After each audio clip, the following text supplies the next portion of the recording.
બોટાદ શહેર ખાતે બાંભણ રોડ ઉપર ગાયોના તબેલામાં અચાનક જ આગ લાગી હતી।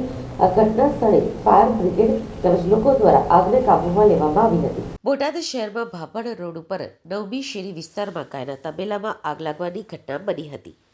કોઈ અગમ્ય કારણસર તબેલામાં આગ લાગતા તબેલામાં રહેલી નિરણ બળીને ખાક થઈ ગઈ હતી। જ્યારે આગ લાગવાના કારણે 2 વાછરડાના મોત થયા હતા અને એક વાછરડું ગંભીર રીતે દાઝ્યું હતું। જ્યારે આગની ઘટનાની જાણ લોકોને થતાં લોકોએ ઘટના સ્થળે દોડી જઈને પાણીનો મારો ચલાવ્યો હતો તેમજ ફાયર બ્રિગેડની ટીમને આગની જાણ થતાં જ ફાયર બ્રિગેડની ટીમ પણ ઘટના સ્થળે પહોંચી અને પાણીનો મારો ચલાવ્યો હતો અને આગ ઉપર કાબૂ મેળવ્યો હતો। ગાયોના વાડાની અંદર આગ લાગી છે, શું કહેશો, કેવી રીતે આગ લાગી છે? કોઈ ખબર નહીં, અમે હતા નહીં હાજર, આગ લાગી જાય। કેટલું નુકસાન થયું છે? કેટલા પશુને દાઝ્યા છે? 2 વાસડા મરી ગયા છે, એક વાસડું ઈજા વધારે થઈ છે અને બીજું નીણ જગી જાય છે। કેવી રીતે આગ લાગી ખબર છે? નહીં, અમે હતા નહીં હાજર। કેવી રીતે આગને ઓલવી?